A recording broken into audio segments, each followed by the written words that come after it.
James, I guess 140 for them to chase down was never really enough, was it? No, I think obviously, first innings we got a long way behind the game, and after day one, we played some good cricket and fought back really well, and with the rough and fee bowling into it, we had an outside chance, but a lot of ground to make up after day one.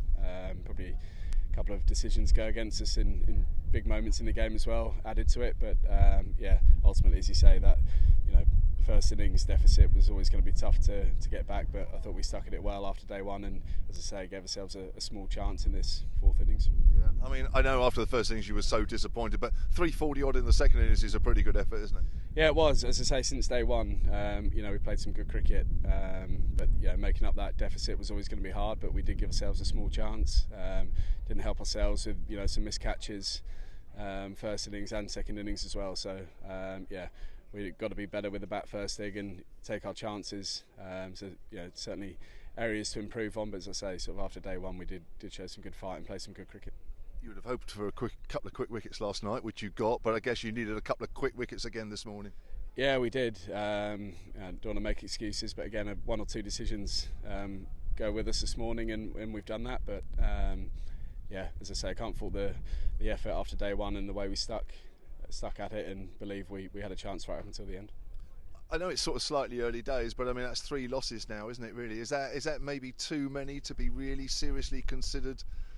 Being up there come the end of the season? It's probably hard to tell at this stage. Obviously, Warwickshire and Surrey playing good cricket and winning games, but if they have a spell and we get on a run where we get back to winning ways, we know we don't draw many, and when we play at our best from ball one in the match, that we're often we come out on the right side of it. So it's difficult to look ahead. All we can do is, I think, 10 days or so until our next game, and make sure we've improved in a couple of areas come then. There was a big talking point before the game. You went in with 3 spinners and they went in with 1. Who sort of got it right? It perhaps did a bit more on day one than we thought for the seamers. As we saw, if we'd managed to get through that and get towards the back end, spin was going to play a big part in it. I saw yesterday when their seamers were bowling, once the sun had been on it for a day, it became pretty, well, not straightforward to bat on, but lost that zip, and you could get in against the seamers and, given the weather, get some overs into them, tie them out. But I guess in hindsight we could have played an extra seamer, or if we get those first innings runs and we're in a position where we got 300 to defend, then the spin would have played a big part. So I think 2 teams just went about it in different ways. Sure.